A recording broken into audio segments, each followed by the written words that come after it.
ശുശ്രൂഷിപ്പാൻ കർത്താവേ എന്റെ ഹൃദയത്തിൽ നിന്ന് ബലപ്പെടുത്തുമാറാകണമേ എന്ന് പ്രാർത്ഥിക്കുന്നു.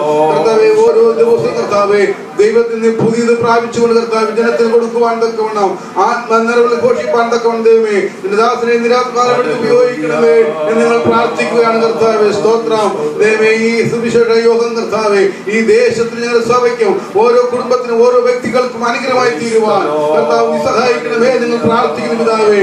ദൈവമേ ഈ ദേശത്ത് കർത്താവേ ഹല്ലേലൂയ ശാപത്തിൽ കിടക്കുന്ന ജനം കർത്താവേ ഇന്ന് രാത്രികാലം മാറ്റമില്ലാത്ത വചനം കേൾക്കുമ്പോൾ കർത്താവേ അതിന്റെ ബന്ധനങ്ങളായിട്ട് കർത്താവേ ഹല്ലേലൂയ ദൈവത്തെ മഹത്വപ്പെടുത്തുവാൻ ദൈവത്തെ രുചിച്ചറിയുവാൻ ദൈവത്തിന് കൊടുക്കേണ്ട മഹത്വം കൊടുക്കുവാൻ ജനത്തെ അതിനായി നീ ഒരുക്കണമേ നിങ്ങൾ പ്രാർത്ഥിക്കുകയാണ് പിതാവേ. സ്തോത്രം ദൈവമേ. Hallelujah hallelujah. ദൈവമേ ആരാധന ചെയ്യുവാൻ കർത്താവേ നിന്റെ ദാസന്മാരോട് ബലപ്പെടുത്തിയതിനായി നന്ദിയോടെ സ്തോത്രം. നല്ല പാട്ടുകൾ പാടുവാൻ നിന്റെ മക്കളെ ബലപ്പെടുത്തിയതിനായി സ്തോത്രം ചെയ്യുന്നു പിതാവേ. ദൈവമേ ഇന്ന് ആരും ദൈവമേ ഹല്ലേലൂയ വചനത്തിന് മുൻപാകെ കർത്താവേ ഹല്ലേലൂയ മറുതലിച്ച് നിൽപ്പാൻ ഇടവരരുതേ നിങ്ങൾ പ്രാർത്ഥിക്കുന്നു പിതാവേ. സ്തോത്രം. ഭയത്തോടും വിറയലോടും കർത്താവേ സന്നിധിബോധത്തോടും കർത്താവേ നിന്റെ മാറ്റമില്ലാത്ത വചനം കേൾക്കുവാൻ ആർത്തിയുള്ളവരായിരിക്കാൻ നീ സഹായിക്കണമേ എന്ന് പ്രാർത്ഥിക്കുന്നു. വചനങ്ങൾ കേൾക്കുന്നത് മാത്രമല്ല കർത്താവേ 30, 60, 100 മേനി വിളയുവാൻ തക്കവണ്ണം ദൈവത്തിന് വേണ്ടി പ്രയോജനമുള്ളവരായി തീരുവാൻ തക്കവണ്ണം ദൈവത്തിന് വിളിയും ഓർത്ത് കർത്താവേ നാളെ കർത്താവിന് വേണ്ടി പ്രവർത്തിപ്പാൻ തക്കവണ്ണം ദൈവമേ എല്ലാവരോടും സഹായിക്കണമേ ഞങ്ങൾ പ്രാർത്ഥിക്കുന്നു പിതാവേ. സ്തോത്രം ദൈവമേ. ശേഷിക്കുന്ന നിങ്ങൾ എല്ലാവരും താഴ്ത്തി ഏൽപ്പിക്കുന്നു പിതാവേ. പ്രാർത്ഥന കേട്ടതിനായി നിനക്ക് നന്ദിയോടെ സ്തോത്രം. സകലതും യേശുവിന്റെ നാമത്തിൽ പ്രാർത്ഥന ദൈവം നീ കേൾക്കണം നല്ല പിതാവേ. ആമേൻ. നമ്മുടെ വിശുദ്ധ കരങ്ങൾ ഉയർത്തി കർത്താവിന് സ്തോത്രം ചെയ്താട്ടെ. ഹല്ലേലൂയ. Praise the Lord. കർത്താവിന്റെ അതിവിശുദ്ധമായ നാമം വാഴ്ത്തപ്പെടുമാറാകട്ടെ. സുവിശേഷ മഹായോഗത്തിന്റെ കടശി രാത്രിയിൽ കടന്നു വരുവാൻ ദൈവമായ കർത്താവ് നൽകിയ അവസരത്തെ ഓർത്ത് ദൈവത്തിന് സ്തോത്രം ചെയ്ത് കർത്താവിനെ വാഴ്ത്തുന്നു. കഴിഞ്ഞ 2 രാത്രിയിൽ അനുഗ്രഹിക്കപ്പെട്ട നിലയിൽ ഇവിടെ സുവിശേഷ മഹായോഗം നടക്കുവാൻ ഇടയായി തുടർന്നു. അനുഗ്രഹിതരായ കർത്തൃദാസന്മാരെ കർത്താവ് ദിവസങ്ങളിൽ ശക്തമായി കരങ്ങൾ ഉപയോഗിച്ചുകൊണ്ടിരുന്നു. കടന്നു വന്ന ദൈവജനം അനുഗ്രഹിക്കപ്പെടാൻ ഇടയാത്തുന്നു. ചുറ്റുപാടുകൾ വചനം കേൾക്കുന്ന എല്ലാ പ്രിയപ്പെടും ദേശം അനുഗ്രഹിക്കപ്പെടുവാൻ ഇടയായിട്ടുള്ളത് ഓർത്ത് ദൈവത്തിന് സ്തോത്രം ചെയ്ത് കർത്താവിനെ വാഴ്ത്തുന്നു. ഈ യോഗത്തിൽ കടന്നു വന്ന എല്ലാവർക്കും ധന്യനാദേശ നാമത്തിൽ പ്രത്യേകമായ സ്വാഗതം അറിയിക്കുന്നു. കൊയറിനെ ഓർത്ത് സ്തോത്രം ചെയ്യുന്നു. കർത്താവിനെ വേണ്ടി പാടുവാൻ ദൈവം കൊടുത്ത അവസരങ്ങൾക്കായി ദൈവത്തെ സ്തുതിക്കുന്നു. അവയെ സമൃദ്ധിയായി സ്വർഗത്തിലെ ദൈവം ധാരാളമായി സഹായിക്കട്ടെ എന്ന് ഞാൻ ആത്മാർത്ഥമായി പ്രാർത്ഥിക്കുന്നു. കർത്താവിന് സ്തോത്രം ചെയ്യുന്നു. ഞാൻ കൂടുതൽ സമയം എടുക്കുവാൻ ആഗ്രഹിക്കുന്നില്ല. കർത്താവിന് സ്തോത്രം. അനുഗ്രഹീതനായ കർത്തൃദാസനെ ഓർത്ത് സ്തോത്രം ചെയ്യുന്നു. നാളുകളിൽ വിവിധ ഇടങ്ങളിൽ കർത്താവ് ശക്തമായി കരങ്ങൾ ഉപയോഗിക്കുന്ന പ്രിയ കർത്തൃദാസനെ ദൈവമായ കർത്താവ് ഇന്ന് രാത്രിയിലും ശക്തമായി കരങ്ങൾ ഉപയോഗിക്കേണ്ടതിനായി ദൈവസംഘം പ്രാർത്ഥനയോടുകൂടെ ആയിരിക്കാൻ ദൈവത്തിന് സ്തോത്രം. കർത്താവിൻ്റെ വരവ് ഏറ്റവും ആസന്നമായിരിക്കുന്ന ഒരു കാലഘട്ടത്തിൽ വന്നെത്തിയിരിക്കുകയാണ്. കൃപയുടെ വാതിൽ അടയുവാൻ സമയം ഏറ്റവും സമാഗതമായിരിക്കുന്ന കാലഘട്ടമാണ്. കർത്താവിന് വേണ്ടി ജീവിക്കുന്ന രക്ഷിക്കപ്പെട്ട് സ്നാനപ്പെട്ട് വിശുദ്ധി ജീവിക്കുന്ന വിശുദ്ധന്മാരുടെ പ്രത്യാശ നാട്ടിലേക്ക് പോകുവാൻ ഏറ്റവും സമയം സമാഗതമായിരിക്കുന്ന ഒരു കാലഘട്ടമാണ്. ദൈവത്തിന് സ്തോത്രം ചെയ്യുന്നു. രാജ്യം മുഴുവനും സംസ്ഥാനം മുഴുവനും ഓരോ ഗ്രാമങ്ങളിലൊക്കെ യേശുവിനെ അതിശക്തമായി പ്രസംഗിച്ചുകൊണ്ടിരിക്കുന്ന ഒരു കാലഘട്ടം കൂടിയാണ്. ഈ നാളുകളിൽ ദൈവത്തിൻ്റെ ആത്മാവ് തനിക്കുള്ള വിശുദ്ധന്മാരെ കർത്താവിൻ്റെ കാന്തയെ ഒരുക്കിക്കൊണ്ടിരിക്കുന്ന ഒരു കാലഘട്ടമാണ്. ദൈവത്തിന് സ്തോത്രം. ഇന്ന് രാത്രി ഇവിടെ ഈ പ്രസംഗത്തിൻ്റെ ശബ്ദം മൈക്കിൽ കൂടിയുള്ള ഈ പരസ്യമായുള്ള ശബ്ദം ഇവിടെ ഇന്ന് രാത്രി നിലയ്ക്കുകയാണ്. അടുത്ത ദിവസങ്ങളിൽ ചിലപ്പോൾ ഒരുപക്ഷെ ദൈവം അനുവദിച്ച കൺവെൻഷൻ നടത്തിയെന്ന് വന്നേക്കാം. പക്ഷെ ഇന്ന് കേൾക്കുന്ന ദൈവവചനം നാളെ ഒരു ദിവസം കേൾക്കണമെന്നില്ല. ഈ ചുറ്റുപാടുമുള്ള ആളുകൾക്ക് യേശുവിനെ രക്ഷകനായി സ്വീകരിക്കുവാനുള്ള ഒരു അവസരമാണ്. ഇന്ന് രാത്രി കടന്നു വന്നിരിക്കുന്ന പ്രിയപ്പെട്ടവർ യേശുവിനെ രക്ഷകനായി സ്വീകരിക്കാത്ത ആളുകൾക്ക് യേശുവിനെ രക്ഷകനായി സ്വീകരിക്കുവാനുള്ള ഒരു അവസരം കൂടെ ദൈവം നൽകിയിരിക്കുകയാണ്. അത് ഓർത്ത് ദൈവത്തിന് സ്തോത്രം ചെയ്യുന്നു. ഇന്ന് രാത്രി ദൈവത്തിന്റെ വലിയ സാന്നിധ്യം നമ്മുടെ നടുവിലുണ്ട്. ഈ രാത്രി സമൃദ്ധിയായി സ്വർഗ്ഗത്തിലെ ദൈവം നമ്മെ അനുഗ്രഹിക്കട്ടെ എന്ന് പറഞ്ഞുകൊണ്ട് ഞാൻ ഭാഗത്ത് നിന്ന് വിരമിക്കുന്നു. ദൈവമായ കർത്താവ് തുടർന്ന് ഇപ്പോൾ സ്തോത്രം കാഴ്ചയെടുക്കുമ്പോൾ കൊയർ ഇപ്പോൾ ഒരു പാട്ട് പാടുന്നതായിരിക്കും. ആ സമയത്ത് ക്രമീകരിക്കപ്പെട്ട ആളുകൾ ഇപ്പോൾ സ്തോത്ര കാഴ്ചയെടുക്കുന്നതായിരിക്കും. ദൈവമായ കർത്താവ് നമ്മെ സഹായിക്കുമാറാകട്ടെ.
നമുക്ക് പ്രാർത്ഥിക്കാം.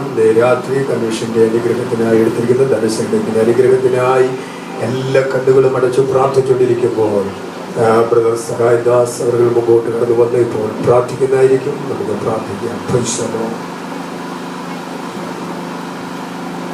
പരിശുദ്ധ കർത്താവേ, സ്വർഗീയ പിതാവേ, വിലയേറിയതും വിലപ്പെട്ടതുമായിരിക്കുന്ന ഈ സന്ധ്യവേളയ്ക്കായി സ്തുതിക്കുന്ന കർത്താവേ, ഈ കൺവെൻഷൻ ദിവസത്തിന്റെ അവസാന രാത്രിയിൽ ഞങ്ങൾക്ക് ഒന്നിച്ച് കർത്താവിൽ സന്തോഷിപ്പാൻ സ്വർഗമിടയാക്കി കൃപയ്ക്കായി ഞങ്ങൾ അങ്ങേ സ്തുതിക്കുകയും മഹത്വപ്പെടുത്തുകയും ചെയ്യുന്ന കർത്താവ്. ലോകവും അതിന്റെ മോഹവും ഒഴിഞ്ഞു പോകും.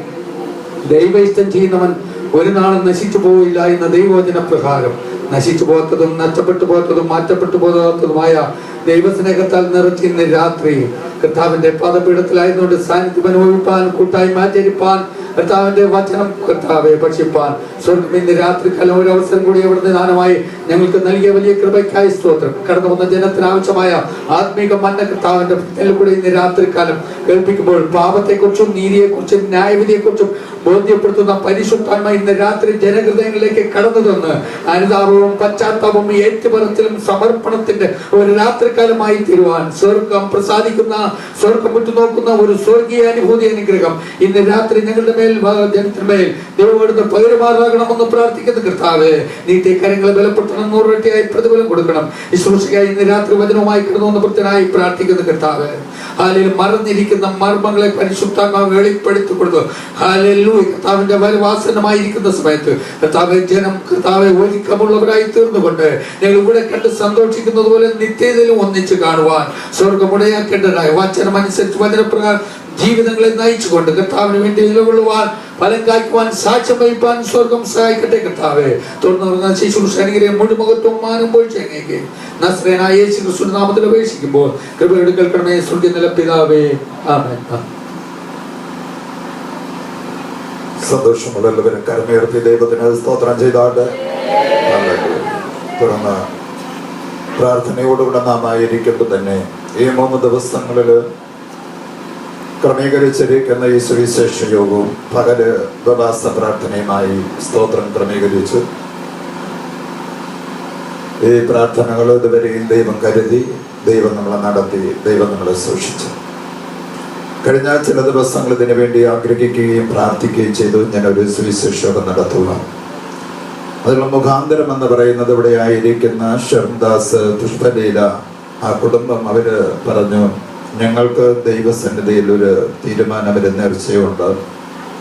ജീവിതത്തിൽ വളരെ സ്തോത്രം വേദനകളും പ്രയാസങ്ങളും വന്ന ഭാരപ്പെട്ട സമയത്ത് ദൈവസന്നിധിയിൽ ഒരു തീരുമാനമെടുത്തു, ഞങ്ങളൊരു സുവിശേഷയോഗം വെച്ചിരിക്കാം, ദൈവം ഞങ്ങളുടെ വിഷയത്തിൻ്റെ പരിഹാരം തന്ന് നടത്തണമെന്ന് തീരുമാനമെടുത്തിരുന്നു.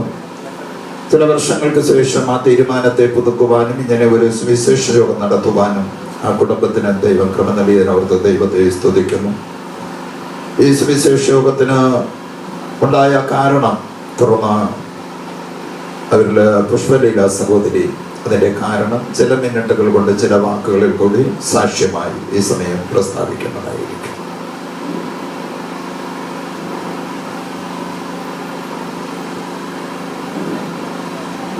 ദൈവത്തിന് സ്തോത്രം, ദൈവനാമത്തിന് മഹത്വം ഉണ്ടാകട്ടെ. യഹോവ എനിക്ക് ചെയ്ത സകല ഉപകാരങ്ങൾക്കും ഞാൻ അവനെന്ത് പകരം കൊടുക്കും? ഞാൻ രക്ഷയുടെ പാനപാത്രം എടുത്ത് യഹോവയുടെ നാമം വിളിച്ചപേക്ഷിക്കും. ദൈവത്തിന് സ്തോത്രം. 2013 വർഷം ഞങ്ങളുടെ ജീവിതത്തിൽ വളരെയേറെ പ്രതികൂലത്തിന്റെ ഒരു അവസ്ഥയായിരുന്നു. ദൈവത്തിന് സ്തോത്രം. പറഞ്ഞാൽ പോലും തീരാത്തൊരനുഭവമായിരുന്നു ജീവിതത്തിൽ നേരിട്ടത്. എന്നാൽ ആ സ്ഥാനത്ത് ഞങ്ങളെ കൈപിടിച്ച് ഞങ്ങളെ ഉയർത്തിയ ഒരു ദൈവദാസനും സഹായദാസങ്ങളും ദൈവത്തിന് സ്തോത്രം ചെയ്യുന്നു. വളരെ ആത്മാർത്ഥതയോടെ ഞങ്ങൾക്ക് വേണ്ടി പ്രാർത്ഥിക്കുകയും ഞങ്ങളെ ആത്മീയ ജീവിതത്തിലൊന്ന് കൈപിടിച്ച ഒരു ദൈവദാസനും സഹായദാസങ്ങളും. അങ്ങനെ ഇരിക്കുമ്പോഴാണ് ദൈവത്തിന് സ്തോത്രം 2015 വർഷം ഞങ്ങൾ ഈ ഭാഗത്ത് കടന്നു വരികയും ഞങ്ങൾക്ക് വേണ്ടി രവീന്ദ്രൻ പാസും കുടുംബവും ഞങ്ങൾക്ക് വേണ്ടി വളരെ ആത്മാർത്ഥതയോടെ പ്രാർത്ഥിച്ചു. ദൈവം അതിൽ നിന്നൊക്കെയും വളരെ വിടുതൽ ഞങ്ങളുടെ ജീവിതത്തിൽ ദൈവം തന്നു. വളരെ കടഭാരത്തിന്റെ വേദനയുടെയും വളരെ പ്രയാസത്തിന്റെ മധ്യത്തിലായിരുന്നു ഞങ്ങൾ ജീവിച്ചത്. എന്നാൽ ദൈവത്തിന് സ്തോത്രം ചെയ്യുന്നു. ഞങ്ങൾ ഈ ആലയത്തിൽ വന്നതിന് ശേഷം ഞങ്ങൾക്ക് വളരെ വ്യത്യാസമുണ്ട്. പറഞ്ഞാൽ തീരാത്ത അനുഭവം ജീവിതത്തിലുണ്ട്. ദൈവത്തിന് സ്തോത്രം. അനുഗ്രഹിക്കപ്പെട്ടതായ ദൈവത്തിന് സ്തോത്രം തിരുവചനം നമ്മൾ കേൾക്കേണ്ടതുണ്ടല്ലോ. അതുകൊണ്ട് അടിയൻ പറഞ്ഞൊന്നും ദീർഘിക്കുന്നില്ല. ഇത്രത്തോളം വിടുവിച്ച ദൈവത്തിന് 1000 നന്ദി പറയുന്നു. ഞങ്ങൾക്ക് വേണ്ടി പ്രാർത്ഥിച്ച എല്ലാ ദൈവദാസന്മാർക്കും, എല്ലാ ദൈവ മക്കൾക്കും, ഞങ്ങളുടെ കുടുംബത്തിലെ ഞങ്ങളുടെ ഹൃദയം നിറഞ്ഞ നന്ദി പറയുന്നു. പ്രത്യേകിച്ച് സഹായദാസങ്ങളും ഈ സമയം നന്ദി പറയുന്നു. അതുപോലെ രവീന്ദ്രൻ പാസ്റ്റർക്കും കുടുംബത്തിനും ഞങ്ങളുടെ ആലയത്തിലെ എല്ലാ വിശ്വാസ കുടുംബങ്ങൾക്കും ഒറ്റ വാക്ക് നന്ദി പറഞ്ഞുകൊണ്ടാണ് എൻ്റെ വലിയ സാക്ഷ്യം തരുന്നുള്ളൂ. കർത്താവിന്റെ സ്തോത്രം. ഇന്ന് രാത്രി ദൈവമായി കർത്താവ് നമ്മെ നല്ലതായി സഹായിക്കട്ടെ. ദൈവവചന ശുശ്രൂഷയ്ക്കായിട്ടുള്ള സമയമാണ്. ദൈവസന്നിധി വളരെ പ്രാർത്ഥനയോടുകൂടെ നമുക്ക് ദൈവസന്നിധിയായിരിക്കാം. ഈ രാത്രിയിൽ ദൈവം നമ്മോട് ശുദ്ധമായി സംസാരിക്കുന്നതിനായി ദേശത്തോട് ദൈവത്തിൻ്റെ ആലോചനകൾ കർത്താവിൻ്റെ അഭിഷിക്ത ദാസനിലൂടെ ദൈവമായി കർത്താവ് അറിയിക്കേണ്ടതിനായി വളരെ പ്രാർത്ഥനയോട് ദൈവസന്നിധിയായിരിക്കാം. ഇന്ന് രാത്രി ദൈവവചന ശുശ്രൂഷിക്കുന്ന കർത്താവിൻ്റെ ദാസൻ ജെയിംസ് എം പോൾ ആണ്. കർത്തൃദാസനെ ശുശ്രൂഷയ്ക്കായി ക്ഷണിക്കുന്നു.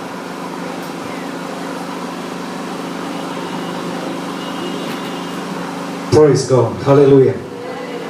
Hallelujah.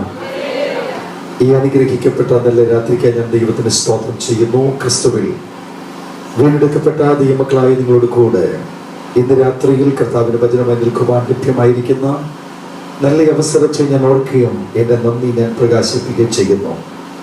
കർത്താവിൽ അനുഗ്രഹീതനായ പാസ്റ്റർ ജോസഫ് കുട്ടി അധ്യക്ഷത വഹിക്കുന്ന ഈ യോഗത്തിൽ കർത്താവിൻ്റെ സന്നിധിയിൽ ഈ ശുശ്രൂഷ മുഖത്ത് ശക്തമായി നിൽക്കുന്ന കർത്താദാസൻ രവീന്ദ്രൻ പാസ്റ്റർ, കർത്താവിൽ പാടിക്കൊണ്ടിരിക്കുന്ന അനുഗ്രഹിക്കപ്പെട്ട ദൈവമക്കൾ, കടന്നു വന്ന എല്ലാ പ്രിയപ്പെട്ടവരും ഈ കൺവെൻഷന് നേർച്ചയായി ദൈവഭാഗ്യം സമർപ്പിച്ചിരിക്കുന്ന വാട്സിലെ സഹോദരി, അതിന് ബന്ധപ്പെട്ടവർ, എന്നെ നിങ്ങൾക്ക് പരിചയപ്പെടുത്തിയ കർത്താവിന്റെ ദാസൻ സഹായദാസ് ബ്രദർ, വർഷങ്ങൾ നീണ്ട പരിചയമുള്ള അധികവൃച്ചൻ, മറ്റേവർക്ക് ഞാൻ നന്ദി ദൈവനാമത്തിൽ അറിയിക്കുന്നു. സ്തോത്രകാഴ്ചയ്ക്ക് പാട്ടുപാടി കുഞ്ഞിന് പ്രത്യേക താങ്ക്സ് അറിയിക്കുന്നു. എനിക്ക് ഏറ്റവും ഇഷ്ടപ്പെട്ടൊരു പാട്ടാണത്. വളരെ അനുഗ്രഹിക്കപ്പെട്ട ഒരു ഗാനമാണ്. കർത്താവിനാൽ അനുഗ്രഹിക്കപ്പെട്ട ദൈവമക്കൾ പാടിയതിലും ഞാൻ നന്ദി അറിയിക്കുന്നു. ഈ നല്ല രാത്രി ഞങ്ങൾക്ക് ഒരുമിച്ച് നിങ്ങളുടെ കൂടായ്മയായിരിക്കാൻ ഭാഗ്യം ലഭിച്ചു. എൻ്റെ സഭയിൽ കർത്താവ് തന്നിരിക്കുന്ന അനുഗ്രഹിക്കപ്പെട്ട അനേക ദൈവമക്കളുണ്ട്. നല്ലൊരു ചർച്ച് കൊയറുണ്ട്. ആ കൊയർ ലീഡർ എന്നോട് കൂടെയുണ്ട്. അപ്പോൾ തന്നെ ഞാൻ ചർച്ചിലെ തൂണായി കർത്താവ് നിർത്തിയിരിക്കുന്ന രാജനുണ്ട്. അവർക്ക് ഞാൻ നന്ദി പ്രകാശിപ്പിക്കുന്നു. ഞാൻ കേരളത്തിൽ എവിടെ ശുശ്രൂഷയ്ക്ക് പോയാൽ എന്നോട് കൂടെ യാത്ര ചെയ്യുന്ന ആ പ്രിയപ്പെട്ട മക്കളെ ഓർത്ത് ഞാൻ സന്തോഷിക്കുക, എന്നെ നന്ദി ഞാൻ പ്രകാശിപ്പിക്കുകയും ചെയ്യുന്നു. ഇതിനകത്ത് അനേകരെ എനിക്ക് വ്യക്തിപരമായിട്ട് പരിചയമില്ല. ഫേസ്ബുക്ക് പരിചയപ്പെട്ട ചിലരെ എനിക്കറിയാം. അതിൽ കൂടെയുള്ള ബന്ധം എനിക്ക് കാണുവാൻ കഴിയുന്നുണ്ട്. ദൈവമായി കർത്താവ് അവരെയും അനുഗ്രഹിക്കട്ടെ. ഇന്ന് രാത്രി അല്പസമയത്തെ ദൈവവചനം നമുക്ക് ഏവർക്കും അനുഗ്രഹമായി ഭവിക്കട്ടെ എന്ന് പ്രാർത്ഥിച്ചുകൊണ്ട്, കഴിഞ്ഞ രാത്രി നാം ചിന്തിക്കുവാൻ വായിച്ച വേദഭാഗം ഈ രാത്രിയിലും വായിപ്പാൻ കർത്താവിൽ ശരണപ്പെടുന്നു. അതിനെ കുറിച്ചുകൊണ്ട് വെളിപ്പാട് പുസ്തകത്തിലേക്ക് നമ്മുടെ ശ്രദ്ധ തിരിക്കാം.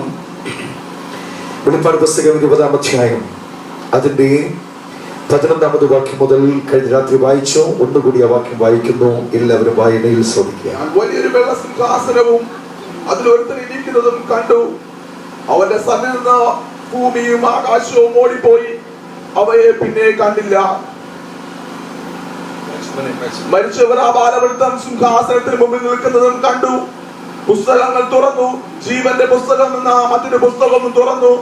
പുസ്തകങ്ങൾ എഴുതിയിരിക്കുന്നതിനൊത്തവണ്ണം മരിച്ചവർക്ക് അവരുടെ പ്രവൃത്തികൾക്കടുത്ത ന്യായവിധിയും ഉണ്ടായി. സമുദ്രം തന്നിലുള്ള മരിച്ചവരെ ഏൽപ്പിച്ചു കൊടുത്തു. മരണവും പാതാളവും തന്നിലുള്ള മരിച്ചവരെ ഏൽപ്പിച്ചു കൊടുത്തു. ഓരോരുത്തരും അവനവന്റെ പ്രവൃത്തികൾക്കടുത്താൻ വിധി ഉണ്ടായി. മരണത്തെയും പാതാളത്തെയും തീപ്പൊയ്കയിൽ തള്ളിയിട്ടു. ഈ തീപ്പൊയ്ക രണ്ടാമത്തെ മരണം. ജീവപുസ്തകത്തിൽ പേരെഴുതി കാണാത്ത ഏവനെയും തീപ്പൊയ്കയിൽ തള്ളിയിടും. വളരെ അനുഗ്രഹിക്കപ്പെട്ട ദൈവവചനമാണ് വായിച്ചു കേട്ടത്. ഒരു നിമിഷം കണ്ണുകളടയ്ക്കാം. പരിശുദ്ധ പിതാവേ, ഈ രാത്രിക്കായി നന്ദി. വചനമായി ഞങ്ങൾ അടുത്തു വരുന്നു. ഞങ്ങൾ പാട്ടിൽ കേട്ടതുപോലെ യേശുവെ പോലെ സ്നേഹിക്കാൻ മറ്റാരുമില്ല. യേശുവെ, യേശുവെ പോലെ കരുതാൻ വേറെ ആരുമില്ല. കർത്താവേ, യേശുവെ പോലെ യോഗ്യനാൻ മറ്റാരെയും ഞങ്ങൾ കാണുന്നില്ല. അങ്ങനെ ഞങ്ങൾ ആരാധിക്കുന്നു. അങ്ങനെ ഞങ്ങൾ സ്തുതികൾ അർപ്പിക്കുന്നു. ഈ രാത്രി കടന്നു വന്ന മുഴുവൻ ജനത്തെയും എന്റെ ദൈവം വാസ്തവമായി അനുഗ്രഹിക്കണമേ. പിതാവേ, വചനം അവിടുത്തേതാണല്ലോ, അടിയൻ അങ്ങയുടേതാണല്ലോ, ഈ ജനവും അവിടുത്തേതാണ്. അടിയനൊന്നുമില്ല എന്ന് സമ്മതിക്കുന്നു. വചനത്തിന്റെ വാതിൽ അങ്ങ് തുറക്കണം. ദൈവം ഇന്ന് രാത്രി ഞങ്ങളോട് ഇടപെട്ടുകൊണ്ടിരിക്കണമേ. ഈ ജനത്തിന് വേണ്ട ശബ്ദം ദൈവശബ്ദമായി ദൈവമേ അടിയനിൽ കൂടി മുഴക്കുവാൻ യഹോവയ്ക്ക് പ്രസാദം തോന്നണമേ. ഞങ്ങൾ വന്നുപോലും മടങ്ങിപ്പോകരുത്. ഞങ്ങൾ വന്ന് പ്രാപിച്ചവരായി മടങ്ങിപ്പോകുവാൻ എന്റെ ദൈവം കൃപ ചെയ്യണമേ. അങ്ങേ ആർക്കും കടക്കാരനല്ലോ, അങ്ങേ ആർക്കും ബാധ്യതയല്ലോ. ഈ രാത്രിയിൽ ദൈവമേ ഞങ്ങളുടെ എല്ലാ ബുദ്ധിമുട്ടുകളും അവിടുത്തെ മഹത്വത്തിനൊത്തവണ്ണം അങ്ങ് തീർത്ത് തരണമേ. ഈ ശബ്ദ പരിധിക്കുള്ളിൽ യേശുവിന്റെ സാന്നിധ്യം നിറഞ്ഞു നിൽക്കട്ടെ. ദൈവകൃപയിൽ ഈ ദേശം നിറയട്ടെ. കടന്നു വന്ന മുഴുവൻ വ്യക്തികളും അനുഗ്രഹിക്കപ്പെടട്ടെ. ഏതെങ്കിലും വ്യക്തികൾ മാനസികമായി വേദനിക്കുന്നെങ്കിൽ, ശാരീരികമായി സൗഖ്യമില്ലാതെ ആയിരിക്കുന്നെങ്കിൽ, ദൈവ സാമ്പത്തികമായി ഞെരുക്കത്തിലായിരിക്കുന്നെങ്കിൽ, അവരെ ഞെരുക്കങ്ങളെ മാറ്റി വിശാലത വരുത്തി അവർക്ക് വേണ്ട നന്മകൾ ദൈവം പ്രദാനം ചെയ്യണമേ. എന്നെ മാനിക്കുന്നവനെ ഞാൻ മാനിക്കുമെന്ന വചനം അവരിൽ നിവർത്തിയാകട്ടെ. അളവില്ലാത്ത ദാനങ്ങൾ കൊണ്ട് തന്റെ കുഞ്ഞുങ്ങളെ നിറയ്ക്കണം, അനുഗ്രഹിക്കണം. യേശു ക്രിസ്തുവിൻ നാമത്തിൽ തന്നെ ആമേൻ. ആ കരമടിച്ച ദൈവത്തെ സ്തുതിച്ചാട്ടെ. വളരെ സന്തോഷമുണ്ട്. നിങ്ങൾ ദൈവവചനത്തിൽ ഏറ്റവും കൂടുതൽ തൽപരരാകുന്നുവെന്നതിൽ എനിക്ക് സന്തോഷമുണ്ട്. പകൽക്കാലം നിങ്ങളുടെ യോഗത്തിൽ സംബന്ധിക്കണമെന്ന് സഗൈദാസ് ബ്രദർ എന്നെ അറിയിച്ചിരുന്നു ക്ഷണിച്ചപ്പോൾ തന്നെ. എന്നാൽ കർത്താവിന്റെ കൃപയിൽ എനിക്ക് എന്നൊരു ചർച്ച കർത്താവ് തന്നിട്ടുണ്ടെങ്കിൽ ചർച്ച വിട്ടുപോരാൻ ബുദ്ധിമുട്ടുണ്ട്. അവിടെ എന്നോട് കൂടെ കർത്താവിന്റെ പേരിലായിരിക്കാൻ മറ്റു പാസ്റ്റേഴ്സ് ഉണ്ടെങ്കിൽ പോലും മാതൃസഭയിൽ ആയിരിക്കുന്നതിൽ എനിക്കൊരു സന്തോഷമുണ്ട്. കഴിവതും അടുത്തുള്ള ശുശ്രൂഷകളാണെങ്കിൽ ഞാൻ എന്റെ ചർച്ചിൽ തന്നെ ആയിരിക്കും. പക്ഷെ എന്നോട് കൂടെ പകൽക്കാലം ആയിരിക്കണമെന്ന് ആഗ്രഹമുണ്ടായിരുന്നു, കഴിഞ്ഞില്ല. അതിൽ പ്രത്യേകിച്ച് ഞാൻ ക്ഷമ ചോദിക്കുന്നു. ഇന്ന് രാത്രിയിൽ കർത്താവിന്റെ വചനമായി നമുക്ക് ഒരുമിച്ച് ആയിരിക്കാം. കഴിഞ്ഞ രാത്രി നാം ഒരുമിച്ച് ചിന്തിച്ചത് യേശു ക്രിസ്തുവിന്റെ വരവിന് ശേഷമായി സംഭവിക്കുന്ന അന്ത്യ ന്യായവിധിയെ കുറിച്ചാണ്. യേശു ക്രിസ്തുവിന്റെ വരവിന് ശേഷമായി ഈ ഭൂമിയിൽ സംഭവിക്കുന്ന ഭീകരമായ ഒരു ന്യായവിധിയുണ്ട്. ആ ന്യായവിധിക്ക് മുൻപാകെ ആർക്കും വ്യത്യാസമില്ല. സർവരെയും ന്യായം വിധിക്കുന്ന ഒരു ദൈവം ജീവിക്കുന്നു. ആ ജീവിക്കുന്ന ദൈവത്തിന് മുൻപാകെ ന്യായവിധിയിൽ നിന്ന് ഒഴിവാകുവാൻ ചെയ്യേണ്ട ഒറ്റ കാര്യം അവിടെ വ്യക്തമാക്കിയിട്ടുണ്ട്. ജീവപുസ്തകത്തിൽ പേര് എഴുതണം. ജീവപുസ്തകത്തിൽ പേരെഴുതി കാണാത്ത ഏവനെയും തീപ്പൊയ്കയിൽ തള്ളി ഇടും. പ്രസംഗം നിങ്ങളുടെ ശ്രദ്ധയിലേക്ക് കൊണ്ടുവരാൻ വേണ്ടി ചില കാര്യം ജസ്റ്റ് ഓർപ്പിക്കാം. ഈ ജീവപുസ്തകം എന്ന് പറയുമ്പോൾ സ്വർഗത്തിൽ ഇരിക്കുന്ന ദൈവത്തിന്റെ കരത്തിലിരിക്കുന്ന രഹസ്യമായി മറഞ്ഞിരിക്കുന്ന പുസ്തകമാണ്. യോഹന്നാൻ ദർശനമായി കാണുമ്പോൾ സ്വർഗത്തിൽ ഒരു പുസ്തകം ഇരിക്കുന്നതും അത് 7 മുദ്രയാൽ മുദ്ര ചെയ്യപ്പെട്ടിരിക്കുന്നതും താൻ കണ്ടു. സ്വർഗത്തിൽ ഒരു മഹാശബ്ദം മുഴങ്ങിക്കേട്ടു. പുസ്തകം തുറപ്പാനും അത് വാങ്ങി അതിനെ മുദ്ര പൊട്ടിപ്പാനും യോഗ്യനായി ആരുള്ളൂ എന്ന ശബ്ദം സ്വർഗത്തിൽ മുഴങ്ങിക്കേട്ടു. കുറെ നേരം യോഹന്നാൻ നോക്കി. ആ പുസ്തകം വാങ്ങുവാനോ അതിനെ മുദ്ര പൊട്ടിപ്പാനോ ആരെയും കാണായികയാൽ യോഹന്നാൻ കരയാൻ തുടങ്ങി. എന്തുകൊണ്ട് യോഹന്നാൻ കരഞ്ഞുവെന്ന് ചോദിച്ചാൽ, ആ പുസ്തകത്തിന് മുദ്ര പൊട്ടിച്ചത് തുറന്ന് അതിനകത്തുള്ള പേരുകൾ വായിച്ചാൽ മാത്രമേ, ആ പേരുള്ളവർക്ക് മാത്രമേ സ്വർഗത്തിൽ പ്രവേശനമുള്ളൂ. ജീവപുസ്തകം എന്ന ആ പുസ്തകം ദൈവം കരത്തിൽ വെച്ചിരിക്കുന്നതും ആ പുസ്തകത്തിനകത്ത് യേശുവിനെ കാണുന്ന നിമിഷം ദൈവം പേരെഴുതുന്നതുമായ പുസ്തകമാണ്. ഞാൻ കഴിഞ്ഞ രാത്രി ജസ്റ്റ് ഓർപ്പിച്ചു, ഈ പുസ്തകത്തിൽ പേരെഴുതണമെങ്കിൽ തിരുവെഴുത്തിൽ അതിന് വ്യക്തമായ വാക്കുകൾ കൊടുത്തിട്ടുണ്ട്. ഒന്ന് വായിച്ച് ഞാൻ മുൻപോട്ട് വരാം. വെളിപ്പാട് പുസ്തകം 20-ാം അധ്യായം 15-ാം വാക്യമാണ് വായിച്ചത്. ജീവപുസ്തകത്തിൽ പേരെഴുതി കാണാത്ത യവനെയും തീപ്പൊയ്കയിൽ തള്ളി ഇടും. അങ്ങനെയെങ്കിൽ ജീവപുസ്തകത്തിൽ പേര് എഴുതേണ്ടത് ആവശ്യമാണ്. ഈ പുസ്തകത്തിൽ പേരെഴുതുന്നത് ആരാകുന്നുവെന്ന് ബൈബിളിൽ എഴുതിയിട്ടുണ്ട്. വായിക്കാം. പുറപ്പാട് പുസ്തകം 32-ാം അധ്യായം അതിന്റെ 32-ാമത് വേദവാക്യം. എനിക്ക് വാക്യങ്ങൾ വായിക്കുമ്പോൾ അറിയാമെങ്കിൽ പോലും ഒരാൾ മൈക്കൊന്ന് കൊടുത്തിരുന്നെങ്കിൽ, നീ അവരുടെ പാപം ക്ഷമിക്കണമേ, അല്ലെങ്കിൽ നീ എഴുതിയ നിന്റെ പുസ്തകത്തിൽ വാക്ക് ശ്രദ്ധിച്ചോ, അല്ലെങ്കിൽ നീ എഴുതിയ നിന്റെ പുസ്തകത്തിൽ നിന്ന്. അപ്പോൾ കർത്താവായ ദൈവത്തെ കാണുന്ന ഓരോ വ്യക്തികളെയും പേര് എഴുതുന്ന പുസ്തകമാണ് ജീവന്റെ പുസ്തകം. ഈ പുസ്തകത്തിൽ പേരെഴുതുന്നത് ദൈവമാണ്. നീ എഴുതിയ നിന്റെ പുസ്തകം. അതിനൊത്തിരി മർമ്മമുണ്ട്. അതിലൊന്ന്, ദൈവം പേരെഴുതുമ്പോൾ മുഖപക്ഷം നോക്കാറില്ല, ജാതിത്തിരിവ് നോക്കാറില്ല, വർണ്ണവ്യത്യാസം നോക്കാറില്ല. തന്നെ സ്വീകരിക്കുന്ന ഏത് വ്യക്തിയാണെങ്കിലും ആ വ്യക്തിയുടെ പേര് അവൻ എഴുതും. ജീവപുസ്തകത്തിൽ പേരെഴുതിയില്ലെങ്കിൽ മറ്റൊരു സ്ഥലത്ത് അവൻ പേരെഴുതും.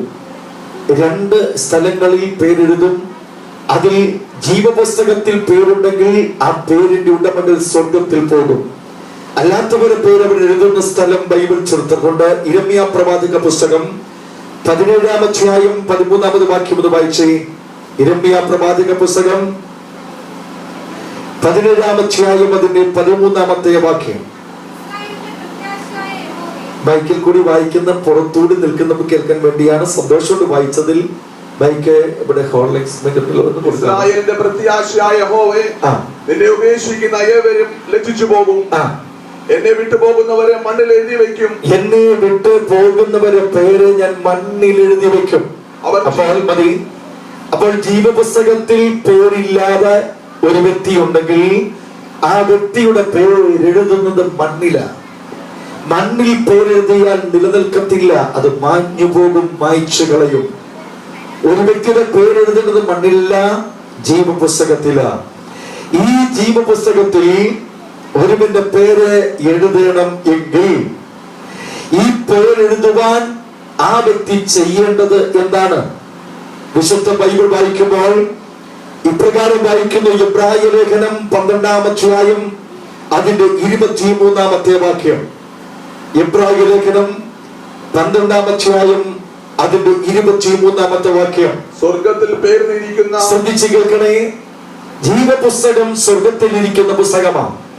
സ്വർഗത്തിലിരിക്കുന്ന ജീവപുസ്തകത്തിൽ പേരെഴുതുന്ന സ്വർഗത്തിലെ ദൈവമാണ്. ഈ പുസ്തകത്തിൽ പേര് എഴുതണമെങ്കിൽ ആ പേരെഴുതേണ്ടവർക്ക് ഒരു യോഗ്യത വേണം. ആ യോഗ്യതയാണ് വിശുദ്ധ എബ്രായ ലേഖനത്തിൽ ഓർപ്പിക്കുന്നത്. ഒന്നുകൂടി വായിച്ചു മോനെ. സ്വർഗത്തിൽ പേരെഴുതിയിരിക്കുന്ന ആദിജാതന്മാരുടെ സഭയ്ക്ക്. അപ്പോൾ ജീവപുസ്തകത്തിൽ ഒരുവന്റെ പേര് എഴുതണമെങ്കിൽ ആ വ്യക്തി ആദിജാതനായി തീരണം.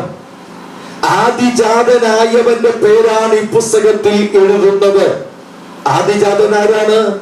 ഒരു വീട്ടിൽ 7 മക്കളുണ്ടെങ്കിൽ 7 മക്കളിൽ ആദ്യം ജനിച്ചവൻ ആദിജാതന. പക്ഷേ ആ ആദിജാതന്റെ പേരല്ല ജീവപുസ്തകത്തിൽ എഴുതുന്നത്.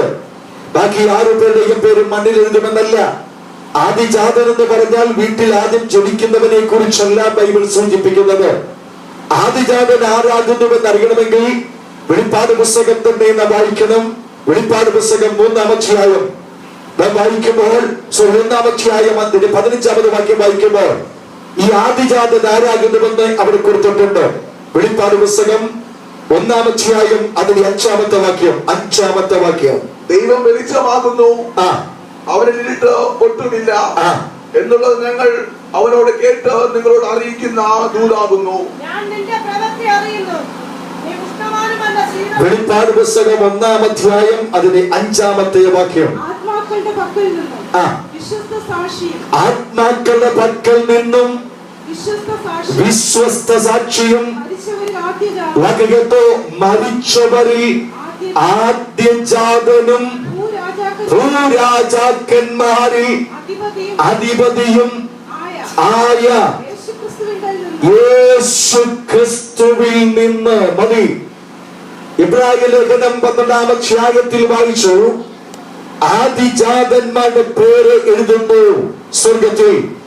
അപ്പൊ ആദിജാതന്മാരുടെ പേര് ആ സ്വർഗത്തിൽ എഴുതുന്നെങ്കിൽ ഈ ആദിജാതൻ ആരാകുന്നുവെന്ന് വെളിപ്പാട് പുസ്തകം 1-ാം അധ്യായം 5-ാം വാക്യത്തിൽ ചേർത്തിരിക്കുന്നു. മരിച്ചവരിൽ ആദിജാതനായവൻ. ആദിജാതന്മാർ ശവം ആദിജാതനിൽ നിന്ന് ജനിച്ചവൻ. ആദിജാതൻ ആരെന്ന് ചോദിച്ചാൽ മരിച്ചവർക്ക് ഒരിക്കലും മരണത്തിൽ എഴുന്നേൽക്കുവാൻ കഴിയാതെ നിന്നപ്പോൾ മരിച്ചവരിൽ ആദിജാതനായി മരണത്തെ ജയിച്ചുയർത്തെഴുന്നേറ്റ അവിടെ എടുത്തു പറയുന്നു കർത്താവായ യേശുക്രിസ്തു. അപ്പൊ ആദിജാതൻ സമം യേശുക്രിസ്തു, ആദിജാതന്മാർ സമം ആദിജാതനിൽ നിന്നു ജനിച്ചവർ അഥവാ യേശുക്രിസ്തുവിൽ ജനിച്ചവർ. യേശുക്രിസ്തുവിൽ ജനിക്കുവാൻ ഒരു വ്യക്തി എന്ത് ചെയ്യണം? ബൈബിളിൽ ഇങ്ങനെ വായിക്കുന്നു, യേശുവിന്റെ കർത്താവെന്ന് ഹൃദയം കൊണ്ട് വിശ്വസിക്കണം. യേശു മരിച്ചവരിൽ ഉയർത്തുമെന്നും അവൻ ജീവിക്കും ദൈവമാകുന്നുവെന്നും വാഗൊണ്ട് ഏറ്റുപറയണം. അങ്ങനെ പറയുന്നവൻ രക്ഷിക്കപ്പെടും. അരക്ഷിക്കപ്പെടുന്നവന്റെ പേരാണ് ദൈവത്തിന്റെ മകൻ. ദൈവമക്കൾ എന്ന് വിളിക്കപ്പെടും. അപ്പോൾ യേശുവിൽ ജനിക്കുന്ന, ക്രിസ്തുവിൽ ജനിക്കുന്ന ഒരു വ്യക്തിയുടെ പേരെഴുതുന്ന പുസ്തകമാണ് ജീവന്റെ പുസ്തകം. ഈ പുസ്തകത്തിൽ പേരില്ലെങ്കിൽ ആ വ്യക്തിയെ തള്ളിയിടുന്ന സ്ഥലത്തിന്റെ പേര് തീജ്വാലിയാകുന്ന അഗ്നി, നരകം. കഴിഞ്ഞ രാത്രി ഞാൻ സൂചിപ്പിച്ചു, ഈ നരകം യാദർച്ഛികമല്ല, അത് യാദർച്ഛികമായ കെട്ടിക്കഥയുമല്ല, ഒരു തത്വചിന്തയിൽ ഒതുക്കുവാൻ കഴിയുന്ന അവസ്ഥയുമല്ല. അത് സത്യമാണ്, അത് സത്യമായ വിഷയമാണ്. നരകമുണ്ട്, അത് സകല മതവും ഒരുപോലെ സമ്മതിക്കുന്നു. അങ്ങനെയെങ്കിൽ ഈ നിത്യ നരകം പാടില്ല എങ്കിൽ, പോകുവാൻ സാധ്യമല്ല എങ്കിൽ ജീവിച്ചിരിക്കുന്ന സമയം യേശുവിൽ ജീവിതം കഴിച്ചുകൂട്ടി ഒരു ദൈവ കുഞ്ഞായി തീരണം. ഇനി മുൻപോട്ട് വരട്ടെ. യേശു ക്രിസ്തുവിൽ ജനിച്ച ഒരു വ്യക്തിയെ താമസമിനെ ചേർക്കുവാൻ നമ്മുടെ കർത്താവായ യേശു ക്രിസ്തു വീണ്ടും വരും. വെളിപ്പാട് പുസ്തകം 22-ാം അധ്യായം അതിന്റെ 12-ാമത്തെ വാക്യം വായിച്ച്. വെളിപ്പാട് പുസ്തകം 22-ാം അധ്യായം അതിന്റെ 12-ാമത്തെ വാക്യം. ഞാൻ ബൈക്കിൽ കൂടി വായിക്കാൻ പറയുന്നപ്പോൾ കേൾക്കാനാ. ഇതാ ഞാൻ വേഗം വരുന്നു, ഇതാ ഞാൻ വേഗം വരുന്നു. ഓരോരുത്തരും അവനവന്റെ പ്രവൃത്തിക്ക് തക്കവണ്ണം, ഓരോരുത്തരും അവനവന്റെ പ്രവൃത്തിക്ക് തക്കവണ്ണം കൊടുപ്പാൻ പ്രതിഫലം എന്റെ പക്കലുണ്ട്. വിശുദ്ധ വേദപുസ്തകത്തിലെ പ്രവചന ഗ്രന്ഥമായ വെളിപ്പാട് പുസ്തകം വായിക്കുമ്പോൾ വെളിപ്പാട് പുസ്തകം 22-ാം അധ്യായത്തിൽ 3 പ്രാവശ്യം ആവർത്തിച്ചു വരുന്ന വാക്ക് ഇതാ ഞാൻ വേഗം വരുന്നു. യേശു ക്രിസ്തുവിന്റെ മടങ്ങി വരവിനെ കുറിച്ച് പ്രഖ്യാപിക്കുന്ന പ്രവചനവാക്യമാണ് കർത്താവിന്റെ കുഞ്ഞ് വായിച്ചു കേൾപ്പിച്ച ഈ വേദവാക്യം. ഇതാ ഞാൻ വേഗം വരുന്നു. നാം എല്ലാം പ്രതീക്ഷിച്ചിരിക്കുന്ന, പ്രത്യാശ വച്ചിരിക്കുന്ന ഏക ലക്ഷ്യം യേശുവിന്റെ മടങ്ങി വരവാണ്. ഇത് ചിലപ്പോൾ ചിലർക്ക് കെട്ടുകഥയായി തോന്നും. യേശു വീണ്ടും വരുമോ? അങ്ങനെ വരുവാൻ സാധിക്കുമോ? ഇത് സത്യമാകുമോ? ഇങ്ങനെ വല്ലതും നടക്കുമോ? ഈ ചിന്തയൊക്കെ ചിന്തിക്കുവാൻ കാരണം സ്വാഭാവികമായി നമ്മുടെ മനസ്സിലേക്ക് ഓടിയെത്തുന്നത് ഇത് ബൈബിളിൽ പറയുന്ന കാര്യമല്ലേ? ഈ ബൈബിളിൽ പറയുന്നതൊക്കെ സത്യമെന്നത് എങ്ങനെ വിശ്വസിക്കും? ഇത് അംഗീകരിക്കുവാൻ കഴിയുമോ? ഇത് ക്രിസ്ത്യാനികൾ വിളിച്ചു പ്രസംഗിക്കുന്നു, ഇത് ഞങ്ങൾ എങ്ങനെ അംഗീകരിക്കും? ഒരുപക്ഷെ ഈ ശബ്ദം കേൾക്കുവാൻ ക്രിസ്തീയ വിഭാഗത്തിൽപ്പെട്ടവർ കൂടാതെ മറ്റുള്ളവർ കടന്നു വന്നേക്കാം, ശബ്ദം ശ്രമിക്കുന്നവർ കണ്ടേക്കാം. അതുകൊണ്ട് സൂചിപ്പിക്കട്ടെ, ബൈബിൾ ക്രിസ്ത്യാനികളുടെ പുസ്തകമല്ല, ബൈബിൾ ക്രൈസ്തവന് വേണ്ടി കൊടുത്തിരിക്കുന്ന ഗ്രന്ഥവുമല്ല, ബൈബിൾ ഒരു മതപുസ്തകവും അല്ല. പകരം സകല മനുഷ്യരെ അറിഞ്ഞിരിക്കേണ്ട നിർമ്മല സത്യത്തിന്റെ വെളിപ്പാടാണ് വിശുദ്ധ ബൈബിൾ. ഈ പുസ്തകത്തിൽ പറഞ്ഞിട്ടുള്ളത് ഈ ലോകത്തിൽ ഇന്ന് വരെ സംഭവിച്ചിട്ടുള്ളൂ. ഇന്ന് വരെ അതിൽ ചിലത് നിങ്ങളുടെ ഓർമ്മയ്ക്ക് വേണ്ടി ഞാൻ ജസ്റ്റ് ഒന്ന് ഓർപ്പിക്കാം.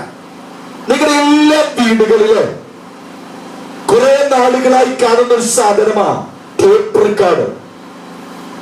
CD കിട്ടും, പണ്ട് കാസറ്റൊക്കെ ഇട്ട് പാട്ട് കേട്ടുകൊണ്ടിരുന്ന ഒരു സൂത്രം. ഇത് ഒത്തിരി വർഷമൊന്നുമില്ല ലോകത്തിൽ ഇറങ്ങിയിട്ട്. എന്നാൽ ഇപ്രകാരം ഒരു ശബ്ദത്തെ പിടിച്ചു വെച്ചു വീണ്ടും കേൾക്കുവാൻ കഴിയുന്ന ഒരു കാലം വരുമെന്നും സിസ്റ്റം വരുമെന്നും ഞാൻ പ്രസംഗിക്കുന്ന ബൈബിളിൽ കൊടുത്തിട്ടുണ്ട്. ഒന്ന് വായിച്ചു നോക്കിക്കേ. ഹബക്കൂക്കിന്റെ പ്രവചന പുസ്തകം 2-ാം അധ്യായം അതിന്റെ 11-ാമത്തെ വാക്യം. ഹബക്കൂക്കിന്റെ പ്രവചനം 2-ാം അധ്യായം അതിന്റെ 11-ാമത്തെ വേദവാക്യം. ചുവരിൽ നിന്ന് കല്ല് നിലവിളിക്കുകയും മരപ്പണിയിൽ നിന്ന് തുലാം ഉത്തരം പറയുകയും ചെയ്യുമല്ലോ. ശ്രദ്ധിക്കണേ, ഇത് കേൾക്കുമ്പോൾ സ്വാഭാവികമായി ചോദിക്കും, ഇതെന്താ? നിങ്ങൾ ഈ സീഡിലും അതിന്റെ കാസറ്റിന്റെ റിബൺസും ഉണ്ടാക്കുന്ന അതിന്റെ പദാർത്ഥങ്ങൾ പഠിച്ചാൽ ഈ വാക്യത്തിന്റെ അർത്ഥറിയാം. ചുവരിൽ നിന്ന് കല്ലും മരപ്പണിയിൽ നിന്ന് തുലാമും ഈ കാണുന്ന കാസറ്റിന്റെ റിബൺസും സീഡിയുടെ പ്ലേറ്റ് സിസ്റ്റമും ഉണ്ടാക്കുന്നത് മണ്ണും മരവും വെച്ചാണ്. അപ്പൊ ഇതിനകത്ത് ശബ്ദം മുഴങ്ങി കേൾക്കുന്ന സിസ്റ്റം, നിലവിളിക്കുന്ന ശബ്ദം, സംസാര ശക്തി പുറപ്പെടുമെന്ന് നൂറ്റാണ്ടുകൾക്ക് മുൻപ് ഈ ബൈബിളിൽ ചേർത്തു. എന്ന് പറഞ്ഞാൽ നാം ശബ്ദമെടുക്കുന്നതിനെ പിടിച്ചു വെച്ച് വീണ്ടും കേൾക്കുവാൻ കഴിയുന്ന ഒരു സിസ്റ്റം ലോകത്തിൽ വരുമെന്ന് ഹബക്കൂക്കിന്റെ പ്രവാചക പുസ്തകത്തിൽ ചേർക്കുമ്പോൾ അന്നത്തെ പ്രകാരമില്ല, ഇലക്ട്രിസിറ്റി ഇല്ല, ഇതൊന്നുമില്ല. പക്ഷേ പിന്നത്തേത് മനുഷ്യൻ ഇത് കണ്ടുപിടിച്ചു. ഇത് മാത്രമാണോ? നാം വീണ്ടും നോക്കിക്കേ. ഇന്ന് ഏതൊരു വ്യക്തിയും ഓപ്പറേഷൻ തിയേറ്ററിൽ കയറുമ്പോൾ അവന് ഓപ്പറേഷൻ ചെയ്യുമുണ്ട് കൊടുക്കുന്ന ഒരു സിസ്റ്റം അനസ്തേഷ്യ, മയക്കുന്നത്. ഇതെവിടെ നിന്നാ വന്നത്? ഇത് വന്നതും വിശുദ്ധ ബൈബിളിൽ നിന്ന്. ഞാൻ അതിന്റെ വിഷയം പെട്ടെന്ന് ഓർപ്പിച്ചാൽ നിങ്ങൾക്കറിയാം, ആദ്യ മനുഷ്യനായ ആദാമിനെയും ആദാമിന്റെ മുൻപിൽ കൂടി സകല മൃഗാദികളെയും ദൈവം വിടുന്നു. സകല മൃഗങ്ങൾക്കും ആദാം പേരിടുന്നു. പക്ഷെ പേരിടുമ്പോഴൊക്കെ ആദാം തനിക്ക് തക്കതായ ഒരു തുണയെ നോക്കിക്കൊണ്ടിരിക്കുന്നു, ലഭിക്കുന്നില്ല. പക്ഷേ ഇത് മനസ്സിലാക്കിയ ദൈവം തമ്പുരാൻ ചെയ്ത പ്രവൃത്തി, ആദാമിനെ ഒരു ഗാഢനിദ്ര വരുത്തി. അടുത്ത വാക്കിങ്ങനെ വായിക്കുന്നു, അവന്റെ വാരിയല്ലിൽ ഒന്നെടുത്തു. അപ്പോൾ വാരിയല്ലിൽ നിന്നെടുക്കും മുൻപേ അവന് കൊടുത്ത ആ സിസ്റ്റം ബൈബിളിൽ പറയുന്നു ഒരു ഗാഢനിദ്ര. നിദ്രയല്ല, ഗാഢനിദ്ര. ഈ ഗാഢനിദ്ര എന്ന് പറയുന്നത് അനസ്തേഷ്യ എന്ന് പറഞ്ഞാൽ നാം അറിയാതെ ശരീരത്തെ മറ്റൊരു സ്ഥലത്താക്കി വെക്കുന്ന സിസ്റ്റം. ആ ശരീരം കീറി മുറിച്ചാലും വെട്ടിപ്പൊളിച്ചാലും വേദന നാം അറിയാതെ നമ്മെ ആക്കുന്ന അവസ്ഥ. ഈ അവസ്ഥ ആദ്യമായി ലോകം കണ്ടത് ബൈബിളിൽ കൂടിയ. ഈ വാക്യം വായിച്ചിട്ട് അനസ്തേഷ്യ എന്ന സിസ്റ്റം ലോകത്തിന് കൊണ്ടുവന്നത്. അപ്പോൾ ബൈബിളിൽ പറഞ്ഞിട്ടുള്ളതേ സംഭവിച്ചിട്ടുള്ളൂ, ഇനിയും സംഭവിക്കത്തുള്ളൂ. ഒത്തിരി പറയണം. ചിലതൂടി ഓർപ്പിച്ച് ബൈബിളിന്റെ വിശ്വാസ്യത എന്ന് ഓർപ്പിക്കുക. നമ്മുടെ എല്ലാ വീട്ടിലുള്ള ഒരു സാധനമാണ് റെഫ്രിജറേറ്റർ, ഫ്രിഡ്ജ്. ഇതെങ്ങനെയാ കണ്ടുപിടിച്ചത്? നമ്മുടെയൊക്കെ വീട്ടിൽ, കൊച്ചു വീടും വലിയ വീട്ടിലൊക്കെ ഈ സാധനമുണ്ട്. ഈ സാധനം ലോകത്തിൽ വന്നിട്ട് അധിക നാളൊന്നുമായില്ല. 1913 ആദ്യമായി ഫ്രീസർ ലോകത്തിൽ വന്നത്. 1924 ആദ്യമായി റെഫ്രിജറേറ്റർ ലോകം കണ്ടത്. അമേരിക്കൻ ശാസ്ത്രജ്ഞനാകുന്ന അതിശക്ത വാഗ്മിയാകുന്ന ഡൊണൽഡ് എന്ന ശാസ്ത്രജ്ഞൻ ഒരു യാത്ര പോകുമ്പോൾ തന്നെ ഓമനത്വമുള്ള പിഞ്ചോമന കുഞ്ഞിന് കൊതിയൂർന്നൊരു സാധനം വാങ്ങിച്ചോണ്ട് വന്നു.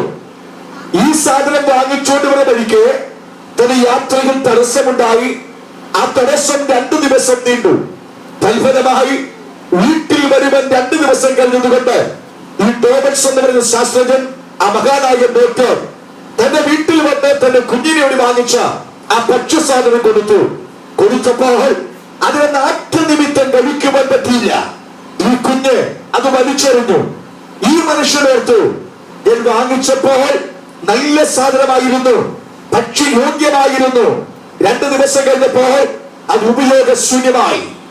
അങ്ങനെയെങ്കിൽ ഒരു ഭക്ഷണ സാധനത്തെ കേടുകൂടാതെ വയ്ക്കുവാൻ കഴിയുന്ന എന്തെങ്കിലും കണ്ടുപിടിച്ചേ പറ്റൂ. ഈ കണ്ടുപിടിച്ചതിന് വേണ്ടി ഈ അമേരിക്കൻ ശാസ്ത്രജ്ഞൻ പലമുഖം ആലോചിക്കാൻ തുടങ്ങി. ലോകത്തിലെ അനേക രാജ്യങ്ങളിൽ വെച്ച് അമേരിക്കൻ രാജ്യത്തിലെ ശാസ്ത്രജ്ഞന്മാർ മാത്രം ദൈവവിശ്വാസികളാണ്. ഇന്ത്യൻ ശാസ്ത്രജ്ഞന്മാരും ദൈവവിശ്വാസികളൊന്നുമല്ല. അവരൊക്കെ നിരീശ്വരത്തിൽ ഒത്തിരി വിശ്വസിക്കുന്നവരാ. മറ്റെല്ലാ രാജ്യത്തിലും സ്വാഭാവികമായി തന്നെയാണ്. എന്നാൽ ഓസ്ട്രേലിയ, ന്യൂസിലാൻഡ്, അമേരിക്ക, കാനഡ ആദിയായ രാജ്യങ്ങളുടെ ശാസ്ത്രജ്ഞന്മാർ ദൈവവിശ്വാസികളാണ്. ഈ അമേരിക്കൻ ശാസ്ത്രജ്ഞൻ ഈ ചിന്ത മനസ്സിലിട്ടുകൊണ്ട് കിടക്കുവാൻ നേരത്ത് ബൈബിൾ വായിക്കുക. താൻ ബൈബിൾ വായിക്കുമ്പോൾ ഭാഗ്യവശാൽ താൻ വായിച്ചത് പുറപ്പാട് പുസ്തകമാണ്. പുറപ്പാട് പുസ്തകം വായിക്കുമ്പോൾ തന്റെ മനസ്സിലേക്ക് ഒരു ചിന്ത കയറിയെത്തി. കാരണം ആ വാക്യങ്ങൾ വായിച്ചപ്പോൾ താൻ വായിച്ചത് തന്റെ ചിന്തകൾക്കപ്പുറമായ ഒരു കണ്ടുപിടുത്തത്തിന്റെ വിഷയമാണ്. ഞാൻ വിഷയം പറയാൻ വായിപ്പിക്കുന്നില്ല. ഇസ്രായേൽ മക്കൾ മിസ്രൈമിൽ യാത്ര പുറപ്പെട്ട് മുൻപോട്ട് പോകുമ്പോൾ മരുഭൂമിയിൽ വെച്ച് അവർ പിരിമുറുക്കുവാൻ തുടങ്ങി. പിരിമുറുത്തപ്പോൾ അവർ ദൈവത്തോട് നിലവിളിച്ചു, ഞങ്ങളെ ഇവിടെ ഇട്ട് കൊല്ലാൻ വന്നുവോ? മോശ ദൈവമാക്കി കാര്യമർപ്പിച്ചു. മോശയോട് ദൈവം പറഞ്ഞു, അവരോട് വരെ പിരിമുറുക്കണ്ട, അവർക്ക് ഭക്ഷിക്കാൻ കിട്ടിയ പോലെ. അവരോട് രാവിലെ എഴുന്നിട്ട് കൂടാരത്തിന് ചുറ്റി കിടക്കുന്ന പെറുക്കാൻ പറ. അവർ പെറുക്കുവാൻ ചെന്നു. മോശ നോക്കിയപ്പോൾ ഒരു കാഴ്ച കണ്ടു. കൂടാര കൂടാരത്തിന് ചുറ്റും മഞ്ഞിൽ പൊതിഞ്ഞ് ഒരു വസ്തു കിടക്കുന്നു. ആ വസ്തു മന്ന എന്ന പേരിൽ ബൈബിൾ വിളിക്കുന്നു. മഞ്ഞിൽ പൊതിഞ്ഞ് 19 രൂപത്തിൽ കിടക്കുന്ന വസ്തു ദൈവം അവർക്ക് കൊടുത്ത മന്നയായിരുന്നു. ഈ ഭാഗം ഈ ശാസ്ത്രജ്ഞൻ വായിച്ചു കഴിഞ്ഞപ്പോൾ അവിടെ വീണ്ടും കൊടുത്തിരിക്കുന്നു, ഇവ രാവിലെ മുതൽ വൈകിട്ട് വരെയും വൈകിട്ട് മുതൽ രാവിലെ വരെയും സൂക്ഷിക്കപ്പെട്ടിരുന്നു.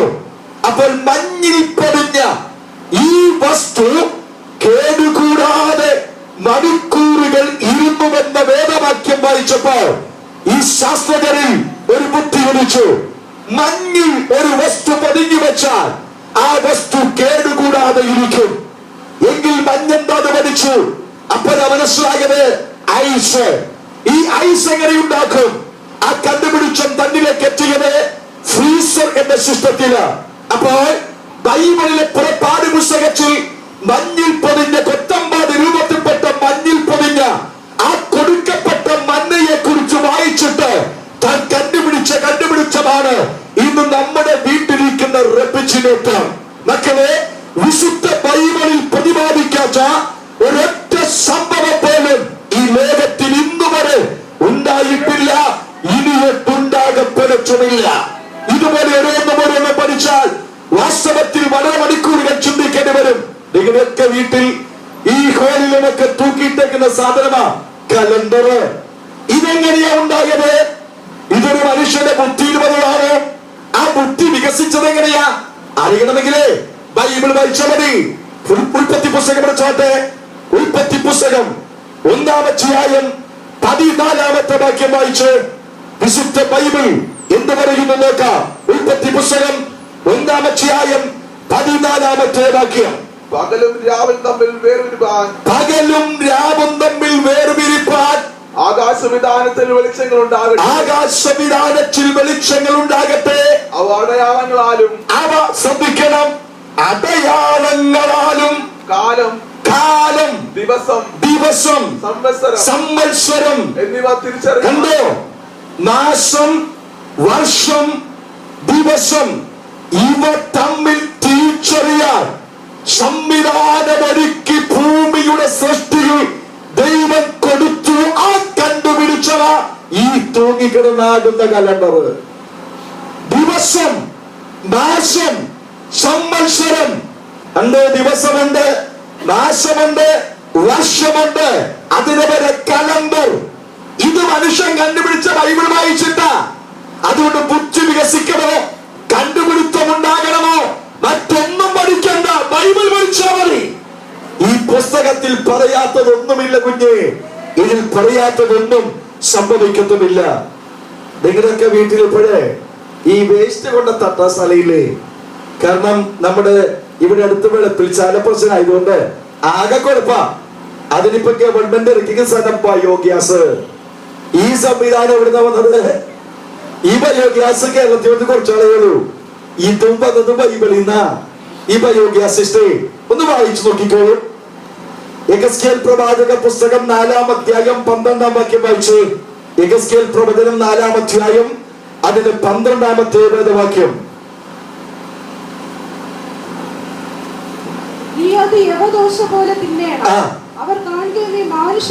ശ്രദ്ധിക്കണേ, അവർ കാണെ മാനുഷ്യ മലമാകുന്ന കാഷ്ടം നീ കത്തിക്കണം. കണ്ടോ? മനുഷ്യന്റെ മലമായ കാഷ്ടം എന്ന് പറഞ്ഞാൽ മൃഗം, മനുഷ്യൻ ആദിയായവെന്ന് പുറത്തു പോകുന്ന വേസ്റ്റ്, അവരുടെ മലങ്ങൾ കത്തിക്കുന്ന സംവിധാനം ലോകത്തിൽ വരുമെന്ന് ഈ പുസ്തകം പറഞ്ഞു.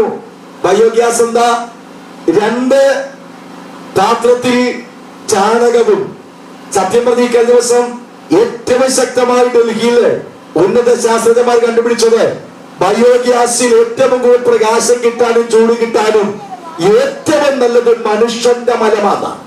എന്ന് പറഞ്ഞാൽ മനുഷ്യന്റെ വയറ്റിൽ പോകുന്ന അവശിഷ്ടം ബയോഗ്യാസ് സിസ്റ്റത്തിൽ ഏറ്റവും പവർ സിസ്റ്റമായി മാറുന്ന. അപ്പോൾ ഈ കണ്ടുപിടുത്തമൊക്കെ വന്നത് ഈ ബൈബിളിൽ നിന്നാണ്. ഒറ്റ വാക്ക് പറയാനാ വന്നത്. ഈ പുസ്തകം കെട്ടുകഥയല്ല, സംഭവിക്കുവാൻ പോകുന്ന സമരത്തെ മുൻകൂട്ടി സംഭവിക്കുന്ന പ്രവചിച്ച ഒരു പ്രവചന പുസ്തകമുണ്ട്. ഉണ്ടെങ്കിൽ അത് ഞാൻ ഉയർത്തുന്ന ബൈബിളാ.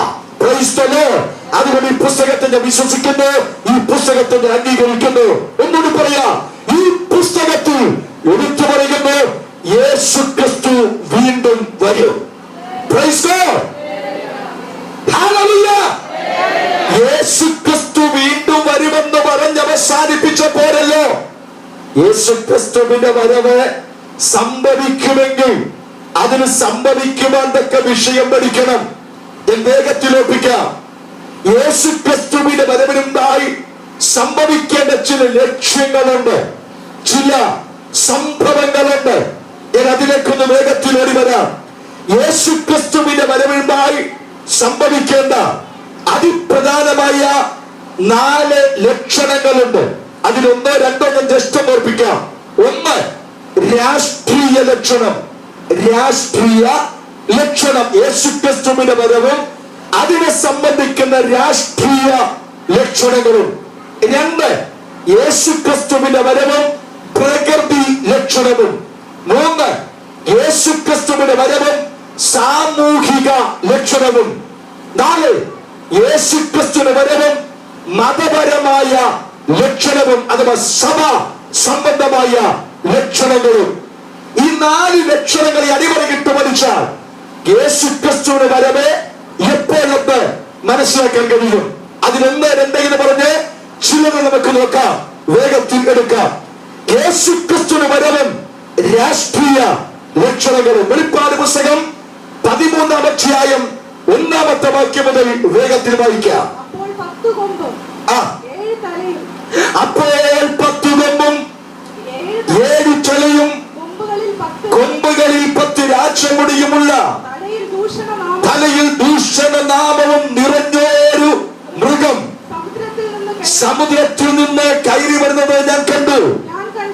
ഞാൻ കണ്ട മൃഗം പുള്ളിപ്പുലിക്ക് സദൃശ്യവും, അതിന്റെ കാൽ കരടിയുടെ കാൽ പോലെയും വായ സിംഹത്തിന്റെ വായ പോലെയുമായിരുന്നു. അതിനെ മഹാസർപ്പം തന്റെ ശക്തിയും സിംഹാസനവും വലിയ അധികാരവും കൊടുത്തു. അതിന്റെ തലകളിലൊന്ന് മരണകരമായ മുറിവേറ്റതുപോലെ ഞാൻ കണ്ടു. അതിന്റെ മരണകരമായ മുറിവ് പുറത്തുപോയി. സർവ്വഭൂമിയും മൃഗത്തെ കണ്ട് വിസ്മയിച്ചു. മൃഗത്തിന് അധികാരം കൊടുത്തു. ശ്രദ്ധിക്കണേ, വിശുദ്ധ വെളിപ്പാട് പുസ്തകം 13-ാം അധ്യായത്തിലേക്ക് വരുമ്പോൾ ഒരു വ്യത്യസ്തമായ വിഷയത്തെ ഓർപ്പിക്കുക. ഒരുപക്ഷെ വായിക്കുമ്പോൾ നിങ്ങൾക്ക് മനസ്സിലാകുന്നവരില്ല. ഞാൻ ഒന്നുകൂടി ലളിതമാക്കി പറയാം. അവിടെ വായിക്കുന്നു, അപ്പോൾ 10 കൊമ്പും 7 ചൊലയും കൊമ്പുകളിൽ 10 രാജമുടിയുമുള്ള ഒരു മൃഗം സമുദ്രത്തിൽ നിന്ന് കയറി വരുന്നത് ഞാൻ കണ്ടു.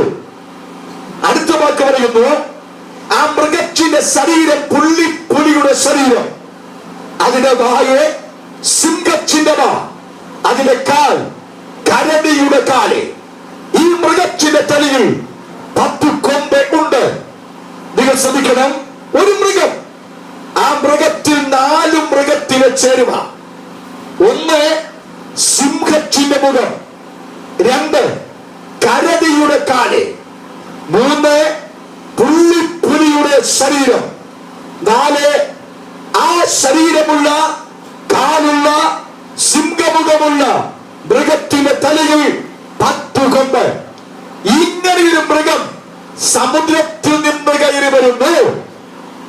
ഇത് ബൈബിളിൽ കൊടുത്തേക്കുന്നത് വായിക്കുമ്പോൾ നിങ്ങൾ ഓർക്കും, എന്തൊരു അതിശയത്യ. പുള്ളിപ്പുലിയുടെ ദേഹവും കരടിയുടെ കാലും സിംഹത്തിന്റെ മുഖവും 10 കൊമ്പുമുള്ള മൃഗം ഭൂമിയിലേ ഇല്ല. ഒരു കാഴ്ച ബംഗ്ലാവിലുമില്ല. പിന്നെ എങ്ങനെയാ ഇങ്ങനത്തെ മൃഗം വരുന്നത്? അതുകൊണ്ട് ഓർക്കണം, ഈ മൃഗം എന്ന് പറയുന്നത് പുള്ളിപ്പുലി, കടുവ, സിംഹം എന്ന് പറയുന്നത് നിങ്ങൾ ചിന്തിക്കുന്ന കാട്ടിലെ മൃഗമല്ല. പിന്നെ ആരാ മൃഗം? വെളിപ്പാട് പുസ്തകം 22 അധ്യായത്തിലായി ഏകദേശം 36 പ്രാവശ്യം ആവർത്തിച്ചു പറയുന്ന ഒരു വാക്കാണ് മൃഗം. ഈ മൃഗം എന്ന വാക്കിന് ഇംഗ്ലീഷ് വാക്ക് ബീസ്റ്റ് എന്ന, ആ വാക്കിന്റെ അർത്ഥം എതിർ ക്രിസ്തു എന്ന. അപ്പൊ വെളിപ്പാട് പുസ്തകത്തിൽ മൃഗമെന്ന് പറഞ്ഞിരിക്കുന്നത് എതിർ ക്രിസ്തുവിനെയാണ്. എതിർ ക്രിസ്തു എന്ന് പറഞ്ഞാൽ വരുവാൻ പോകുന്ന ഏകാധിപത്യ ഭരണകർത്താവ് എന്ന് പറഞ്ഞാൽ the new world order. ഏകാധിപത്യ ഭരണകർത്താവായി ലോകം ഭരിപ്പാൻ പോകുന്ന അധികാരസ്ഥന്റെ പേരാണ് മൃഗം. അവന് രൂപം മൃഗമല്ല, അവന് സ്വഭാവം മൃഗമാണ്. എന്താണ് മൃഗത്തിന്റെ പ്രത്യേകത? ഒന്ന്, സിംഹത്തിന്റെ മുഖം, അത് ക്രൂരതയെ കാണിക്കുന്നു. രണ്ട്, കരടിയിടക്കാൻ എവിടെയും കയറിപ്പറ്റുവാൻ പോകുന്ന ആ പരിശ്രമത്തിന്റെ ശക്തി. പുലിയുടെ ശരീരം, തോൽക്കുവാൻ കഴിയാതെ പായുവാൻ കഴിയുന്ന പരാക്രമശാലി. അതിന്റെ തലയിലെ 10 കൊമ്പ് എന്നും താഴുവാൻ ഇഷ്ടപ്പെടാൻ ഉയർന്നു നിൽക്കുവാൻ കൊതിക്കുന്ന ഉയർച്ചയുടെ പ്രതീകം. ഈ 4 പ്രതീകത്തിന് തുല്യമായി ഒരു ഭരണകർത്താവ് ലോകത്തിൽ വരും. ഈ ഭരണകർത്താവിനെ കുറിച്ച് വെളിപ്പാട് പുസ്തകം 13 പറയുമ്പോൾ അവനെ പറഞ്ഞ പേരാ മൃഗം അഥവാ എതിർ ക്രിസ്തു. ഇവിടെ നമുക്കൊന്നുകൂടി പിറകോട്ട് പോയി നോക്കാം. ദാനിയേൽ പ്രവാചക പുസ്തകത്തിലേക്ക് വരുമ്പോൾ ദാനിയേൽ പ്രവചന 8-ാം അധ്യായം അതിൽ 1-ാമത് വാക്യം മുതൽ വായിക്കുമ്പോൾ ഇങ്ങനെ കാണാം.